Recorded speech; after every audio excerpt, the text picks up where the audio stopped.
যাদেরকে খুব বেশি ভালোবাসা যায় তারা কিন্তু আঘাত করে বেশি। আর সেই মানুষগুলো কারা জানেন?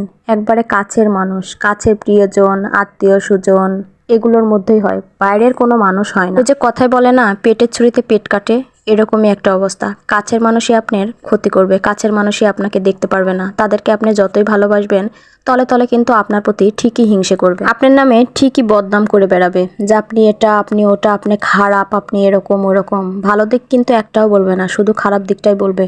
আর মনে হচ্ছে নিজে একবারে ধোয়া তুলসী পাতা, অন্যের নামে যেভাবে বদনাম করে নিজে মনে হয় ধোয়া তুলসী পাতা, নিজে একবারে খুবই সাধু, খুবই ভালো। আসলে এরকম এক ধরনের মানুষই থেকে যায়, তারা অন্যের নামে বদনাম করে নিজে ধোয়া তুলসী পাতা হয়েই থাকতে চায়। থাকুক না, সমস্যা নাই তাতে। ওইসব মানুষদের নিয়ে আমি ভাবি না, আমি আমার মতো চলি। কে কি বললো না বললো সেগুলো ভাবার আমার কোনো দরকারই নাই। আমার হাজবেন্ড আমাকে কি বললো না বললো, সে আমাকে আদৌ ভালো রেখেছে নাকি, আমাকে ভালোবেসে নাকি, তার কথাটাই সবসময় আমি চিন্তা করি। মানুষের কথায় কান দিয়ে আমার কোনো লাভ নেই। মানুষের কথায়, বাইরের কথায় কান দিলে নিজের শুধু কষ্টই লাগে, খারাপ লাগে। তো ওইগুলো বাদ দিয়ে দিছি অনেক আগেই, ওইগুলো শোনার আমার দরকার নাই।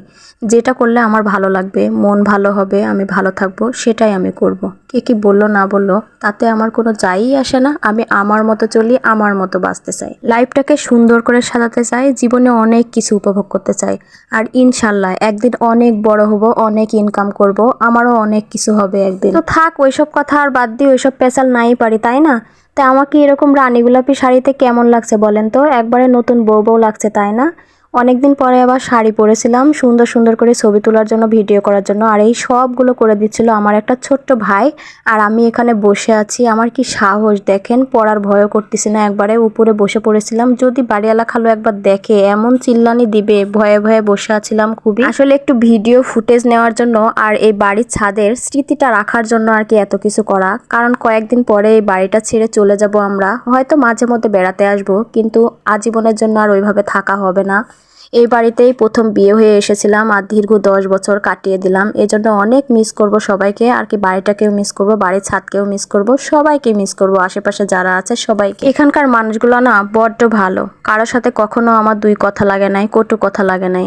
আর বাড়িওয়ালা খালু খালা আমাকে মেয়ের মতো ভালোবাসে, কখনো আমাকে ভাড়াটিয়া মনেই করে নাই। আমি যেটা বলেছি সেটাই আবদার মেনে নিয়েছে, কোনো অসুবিধা হলে সেটা দেখেছে, সাথে সাথে ডাক দিলে চলে এসেছে। জানি না এরকম ভালোবাসা আর কোনো বাড়িওয়ালার থেকে পাবো কিনা।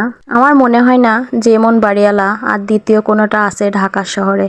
আমার লাইফের ফার্স্ট দেখা আমাদের বাড়িওয়ালা অনেক ভালো। আপনাদের সাথে অনেক বকবক করলাম, আর বকবক করতে করতে আমার ভিডিও প্রায় শেষের দিকে। তো যাই হোক, আজকের ভিডিওটি এখানেই শেষ করছি। সবাই ভালো থাকবেন, সুস্থ থাকবেন, টাটা বাই বাই।